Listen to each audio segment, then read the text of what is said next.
Okay, so back to Parsha HaSeder, which coincides with us being allowed to go back to shul and lane, or at least lane outside of shul in some places. I don't think we can go back in shul yet. What's the deal with that? Do we have to relane every parsha? Big machloket. We can talk about that later. But according to some poskim, yes, the Aruch HaShulchan would tell you yes, you should go back and do it. And this coming week, that's probably what we're doing in my shuls. We're at least up to at least starting at Vayikra. There's a machloket whether you can go. There's a machloket whether you have to do it at all. If you do, maybe it's only 2 parshiot, right, like the week before, which is some that's Mishnah Berurah. Some people say that it's everything up to the turn of the Sefer. The simplest pshat in many of the Mefarshim is that it's all the way back, which is the way I tend to think is probably ideal, if not, I don't think it's necessarily obligated. I do think it's probably a good idea, but so there's a group of us who are probably going to get together and lane whatever, starting in Vayikra. Is it going to be like There are different ways of doing it. If you want, we can have a shir on this. This has been quite fun. It's a really quite fun topic. And the funny thing about the topic is that every time it comes up, it's often with war, pandemic, right? Like, well, that's usually when it happens. Not the original source. The original sources were that there was a fight going on in shul that delayed davening so long that they gave up on laning that week. But whatever. That's the original source of the Year, but not for now. Okay. So Bahar B'chukotai. And then next week we're already at Bamidbar. Look at that. Magic. Okay. So there are. I'm going to do it off my phone so that I don't have to I don't know if I'm supposed to be using their chumashim, or I don't even know what the standard is. Okay, so what does Bahar begin with? What mitzvah? Shmiyat. Thank you, right? Shemitah and Yovel. Shvi'it and Yovel.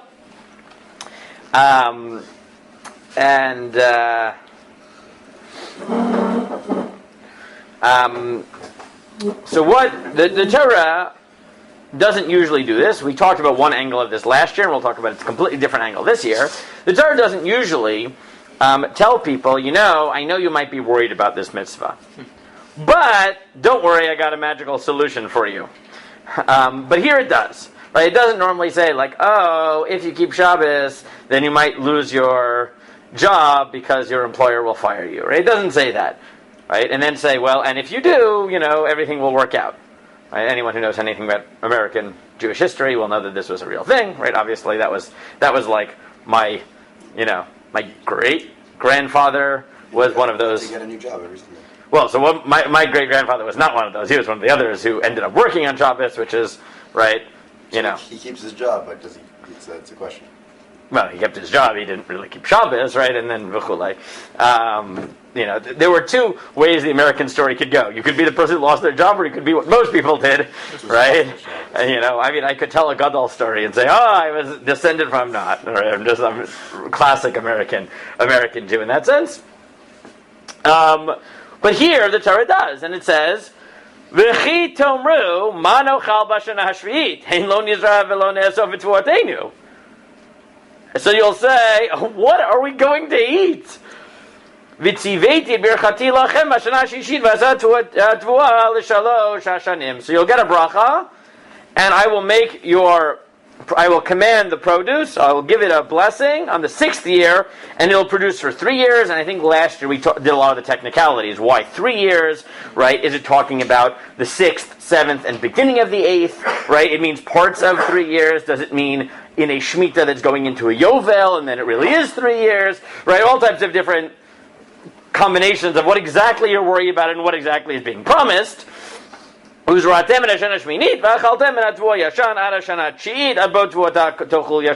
it the 8th year and you'll eat it in the 9th year. Again, I'm pretty sure last year, or maybe 2 years ago, I was only here last year. Last year, I'm pretty sure we dealt with, Shemitah comes up multiple times, but I'm pretty sure we dealt with this. Then the technicalities of this. Okay. So, but let's try to understand what this is about. Meaning, what is this exactly? Is this reward? Is it a promise to enable people to keep Shemitah? What exactly does it look like? What does v'chi even mean? Right? What can v'chi mean? If, when. If, when, or lest. Right? Right? It can either mean, if you ask, then here's my answer. It can mean, I'm sure you're going to ask because this is miraculous, so let me tell you the answer in advance. Or it's, if you do this, you're not like a big tzaddik if you ask, but in case, right, lest you ask, right? I'm worried you might ask, right, because you don't have enough emunah, so let me tell you what it is, right? That could be anything. So what exactly is this? So the Mefarshim really divide. There's the standard approach. Now here I'm going to take it from Al HaTorah. The standard approach is, I think, how most people understand it. How do most people understand it? When you ask, like, you will ask. Right? I mean, they think... it's a natural word. So here it's probably not when, because... when are they going to ask? It's like, in case you ask, because you're not going to ask when. When you get the produce. I mean, you're not going to ask in year 6. Right? Meaning, the standard approach, I think, is that you're not asking in year 6. This is like a category. Like Jews, when I explain this law to you, you're going to ask... It's not like in the middle of year 6, someone's going to wake up and say... Right? Because he's saying, in year 6, I will give you more produce, which sounds like someone's asking in advance, because he needs to know, right? It's definitely not the person keeping Shemitah who says in the middle of Shemitah year, wait, if I keep these laws, how am I going to do food? And God says, oh, I gave you extra food last year, right? That doesn't work, right? This seems to be a categorical approach, which is God is just saying, look, as I'm describing these laws to you and you're listening, you might be panicking, right? So let me explain. I don't really want you to panic, but in case you're panicking, because I do sort of understand that, let me explain how this is going to work. And in year 6, I'm going to give you food. I'm going to give you food to cover it. It sounds similar to, I don't know if it also comes up in Vek, or it should, but in Re'eh, when they talk about, well, also Shemitah, but also about giving tzedakah.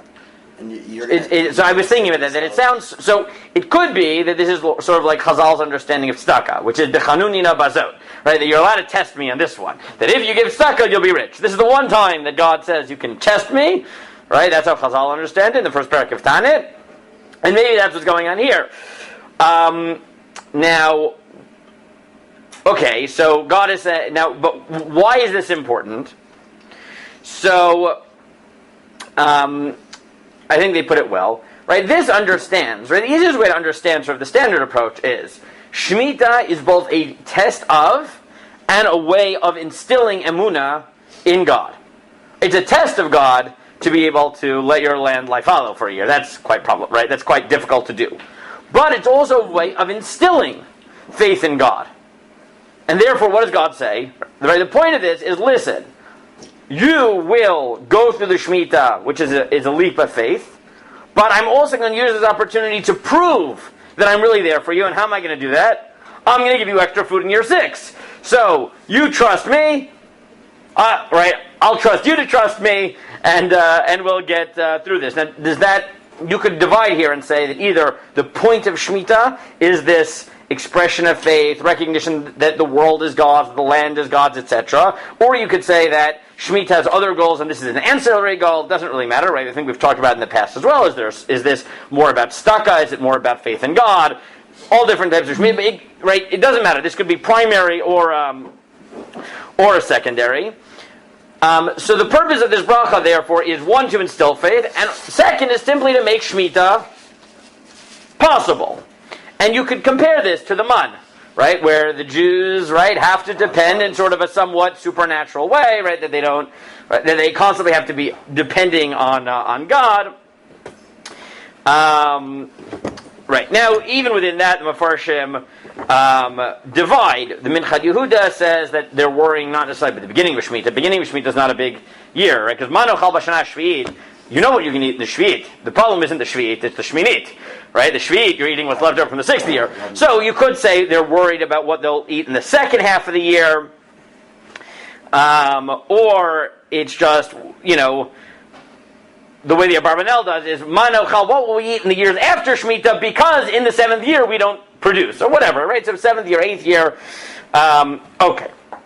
The Kli Yakar is a fascinating approach. And the Kli Yakar says, no, let me explain what's going on. You think that the miracle here is that God's going to... this is like a Yosef story, right? That there's a year of non-producing coming up, so there's going to be extra stuff and you just got to store it. That's not what's going on. This is a Hanukkah story, essentially, where a little bit of oil lasts a long time. Right? There is no extra. It's like, the same food. it's magic food. Right? It's magic food. It's like suddenly, right, the food will go, right? It's like spiritually, right, calorie-packed food, so it will last longer. And therefore, he says, you want to understand what this is? Saying the test here is that you're actually going to see no extra food in year 6.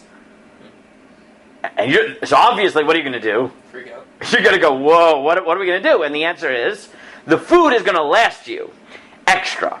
That food is really strong. And that is a test of emunah.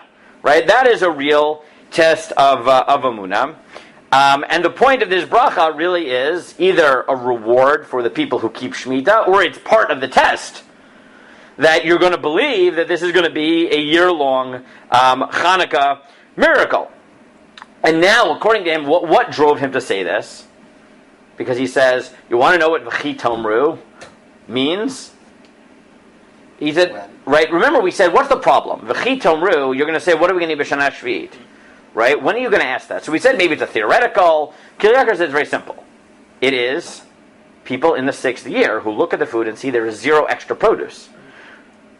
Right? Because he said, if you think that really there's extra produce, then no one who's actually keeping Shemitah, if the bracha actually comes true, will be asking, what are we going to eat in year 7? Because the same way by Yosef, people didn't ask, what are we going to ask next year? They stored up. If you saw extra food, so this is a theoretical. This is, people now are saying, what are we going to eat if we don't plan? And God says, don't worry, I'll give you extra. But once you're actually keeping it and you're seeing the bracha, no one's asking. Kiliakar said, that's not what's happening. The people in year 6 are going to say, wait a second. This is the exact same amount of food that I produce every year.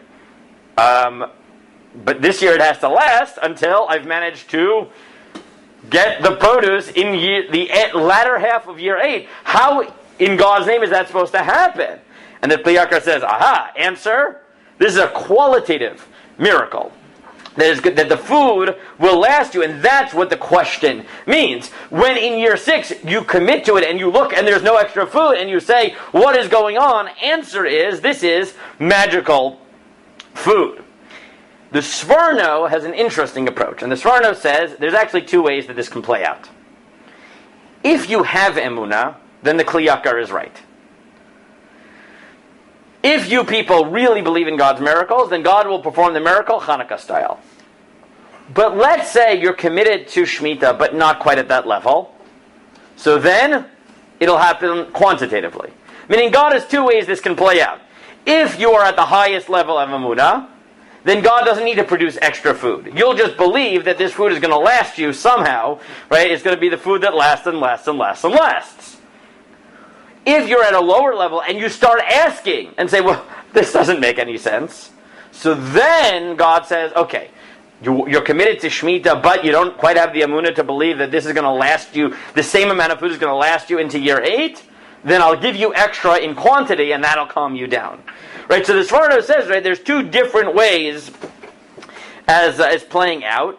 And therefore, Shemitah isn't just a test, it's actually a measure of faith. The way that God's bracha is manifest is, and the way he reads it is as follows. Pasuk Yud Chet and Yud Tet say, V'achaltem lasova. They just promise that you will eat lasova. He says that, if you don't even ask, and you just have emunah in God, so then v'achaltem lasova. Whatever you have will make you satiated. But if you're at that slightly lower level of emunah, where you're willing to commit to Shemitah, but you're scared, and you ask, so then I'll give you the quantitative bracha. But in fact, if you're not afraid, I'm not. The pasuk by the bracha is the b'diavad. The lechatchila is that you'll just be